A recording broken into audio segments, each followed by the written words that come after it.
सभी को राम राम। चलिए आज हम देखने वाले हैं मैथ में प्रतिशत से संबंधित क्वेश्चन। आपके सामने 3 तरह के क्वेश्चन होते हैं जिनमें सेम तरीका रहता है। तो देखिए फर्स्ट क्वेश्चन है आपका, एक वर्ग की भुजा में 10% की वृद्धि कर दें तो क्षेत्रफल में कुल कितने प्रतिशत की कमी या वृद्धि होगी। आपको एक वर्ग दिया हुआ है तो आप जानते हो कि वर्ग की चारों भुजाएं समान है। अगर एक भुजा में वृद्धि करूंगी तो मैं चारों भुजाओं में वृद्धि करनी होगी। तो आपको याद करना है क्षेत्रफल जो होता है वो 2 भुजाओं पर डिपेंड होता है, एक तो लंबाई पे और एक चौड़ाई पे, क्योंकि इसमें 2 लंबाई और 2 चौड़ाई 4 भुजा है। तो फिर क्षेत्रफल का फॉर्मूला रहता है लंबाई गुणा चौड़ाई। तो हमें 2 बार वृद्धि करनी है। अगर कमी बोले तो 2 बार कमी और वृद्धि बोले तो 2 बार वृद्धि। तो वृद्धि बोल रहा है आप 2 बार वृद्धि कर दीजिए। तो अगर परसेंट में वृद्धि करते हो तो 100 जोड़ना है और कमी करते हो तो 100 से घटा देना। तो 10 की वृद्धि 100 प्लस किया तो 110 बटे में 100 गुणा में 110 बटे में 100, प्रतिशत हटाया तो भाग में 100 आ गया। और गुणा में 100 मैंने इसलिए लिया, मान लीजिए कि क्षेत्रफल 100 था, उसमें कमी वृद्धि करनी है तो आप 2 जीरो से ऊपर के 2 जीरो कैंसिल, फिर 2 जीरो 4 जीरो कैंसिल कर दिया, 11 को 11 से गुणा कर दीजिए, 121 बन जाता है।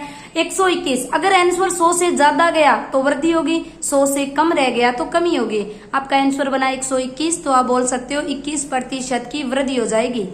चलिए सेम क्वेश्चन लैंग्वेज चेंज करके आपको आंसर देगा।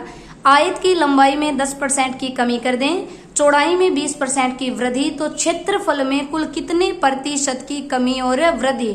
आप जानते हो क्षेत्रफल में एक लंबाई और चौड़ाई 2 भुजा ली जाती है। तो हमें करना है 10 की कमी तो 90 बटे 100, 20 की वृद्धि तो 120 बटे 100, 4 जीरो से 4 जीरो कैंसिल कर दीजिए, 12 का 9 से गुणा किया 108, तो 100 से 8 ज्यादा है तो आप बोलोगे 8% की वृद्धि। सेम क्वेश्चन होंगे, एक में वर्ग बोलेगा एक में आयत। अब वर्ग में केवल एक भुजा में वृद्धि करवाएगा, हमें 2 भुजा बनानी है। अब चलिए हम एक सिंपल प्रश्न और करते हैं, इन्हीं के जैसा क्वेश्चन होता है, बस लैंग्वेज चेंज है। एक गांव की जनसंख्या में 20% की कमी कर दी जाए, दूसरे वर्ष 10% की फिर कमी कर दी जाए तो बताइए जनसंख्या में कुल कितने प्रतिशत की कमी या वृद्धि हो जाएगी। अब की बार दोनों कमी कर रहा है, आपको कोई मतलब नहीं है चाहे कमी करे वृद्धि करे, आपको बस कमी में घटा दीजिए और वृद्धि में जोड़ दीजिए। 10 की कमी की 80 बटे 100, 20 की कमी की 80 बटे 100, 10 की 90 बटे 100 और किस पर लेके जाना है 100 पे, तो 4 जीरो से 4 जीरो कैंसिल, 9 8 कर दीजिए 72। तो आपका आंसर बना 72। लेकिन आपको ये पता करना है कि कम आया या ज्यादा आया। तो आपने बोला 100 से 28% कम आया है, तो आपका आंसर होगा इस क्वेश्चन में 28% की कमी होगी, जबकि ऊपर वाले क्वेश्चन में 21 और 8% की वृद्धि होगी।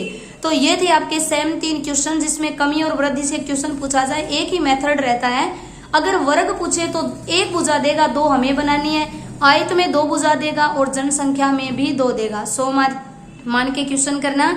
अगर 100 से कम उत्तर आए कमी और 100 से ज्यादा आए तो वृद्धि। अगर आपको मेरा वीडियो पसंद आए तो सब्सक्राइब करना।